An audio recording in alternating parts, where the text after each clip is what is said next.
शेतकरी मित्रांनो नमस्ते. KM किसान agree news चॅनलमध्ये आपलं सहर्ष स्वागत.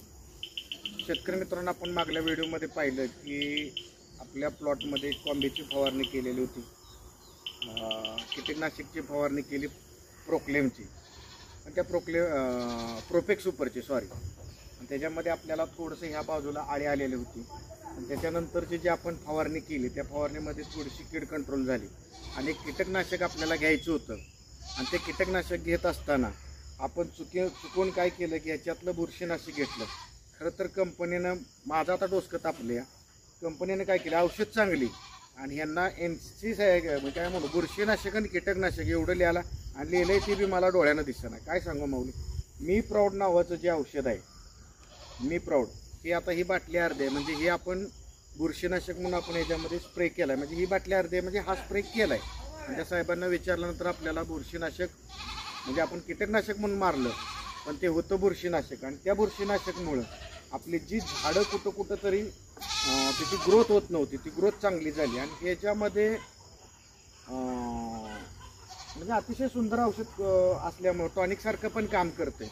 आता आपण उद्या सकाळी, म्हणजे आज वार शुक्रवार आहे आणि शनिवारी सकाळी आपण वातावरण जरा बघून याच्यामध्ये जे वीर नावाचं औषध आहे, बहुतेक हे कीटकनाशक असावं हे बुरशीनाशक असावं. कारण आपलं कीटकनाशक कुठलं आणि बुरशीनाशक कुठलं मला अजून पण कळना. फक्त ह्या बाटलीतलं मी बुरशीनाशक म्हणून वापरलं, कीटकनाशक म्हणून वापरलं होतं. साहेब म्हटले हे बुरशीनाशक आहे म्हणून आता मी वीर नावाचं जे औषध आहे हे कीटकनाशक म्हणून आणि साहेबांशी चर्चा करून हे कीटकनाशक म्हणून मी औषध वापरणार आहे.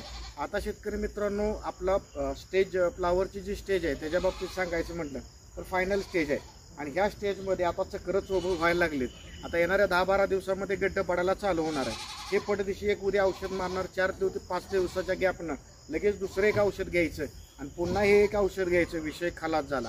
म्हणजे एक ऑर्गॅनिक, एक रासायनिकमध्ये पण प्रोक्लेम घेणार आहे. प्रोक्लेमनं शरीराला साईड इफेक्ट काय होत नाही आणि ते औषध घेणार आहे. मग आपलं गड्ड पडलं का नाही, ज्या वेळेला गड्डा कुठंतरी दिसेल त्यावेळेला पुन्हा हे घेणार आहे. मग याचा पण साईड इफेक्ट आपल्याला नाही आणि आपण औषधं स्टॉप करणार आहे.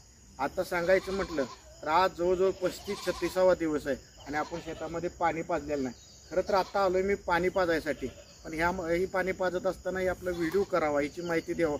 औषध खूप छान आहे, थोडीशी कॉस्टली आहेत, पण औषध वापरल्यानंतर रिझल्ट मात्र मायमाऊली चांगला येतो. तिकडे गवारीकडे पुन्हा एकदा बुरशीनाशक मारल्यानंतर गवारीची झाडं थांबलेली होती. आता बुरशीनाशकमुळे काय होतं तर झाडाची वाढ खुटते शेतकरी मित्रांनो आणि रोगाला बळी पडतं. तर आपल्याला ह्याच्यामध्ये रोगाला बळी पडलं का नाही, उलट चांगलं ग्रोथ व्हायला लागली. गवाऱ्या फुलकळीनं भरलंय गत.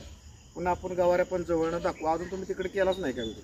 कॅमेरा केलाय की झूम करू का? अतिशय शेतकरी मित्रांनो सुंदर गवारीची झाडाची ग्रोथ पण झाली आणि जे करपा आला होता तो करपा कंट्रोल झाला आणि पान मोठं पडायला लागले. अक्षरशः पानमाळ्यातल्या खाऊच्या पाना एवढे एक पान झाले.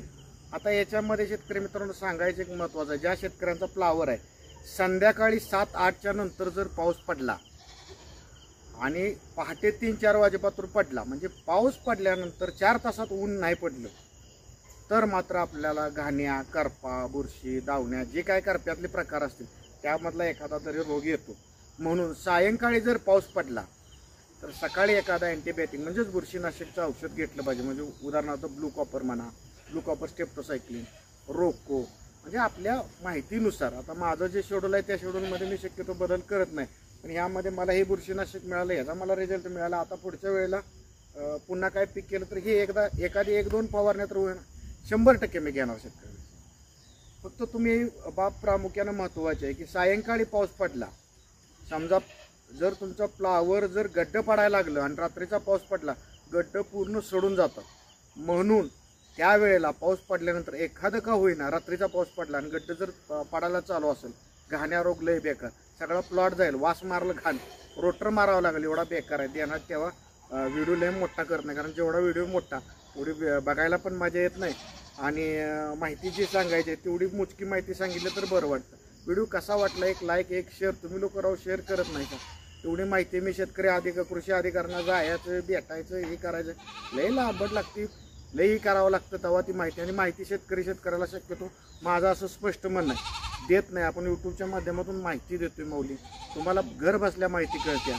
तुम्ही एक लाईक करा, एक कमेंट करा आणि जास्तीत जास्त व्हिडिओ ज्या गोणी माऊलीला एखाद्या गरजू असेल त्यांना हा व्हिडिओ पोच करावं. धन्यवाद.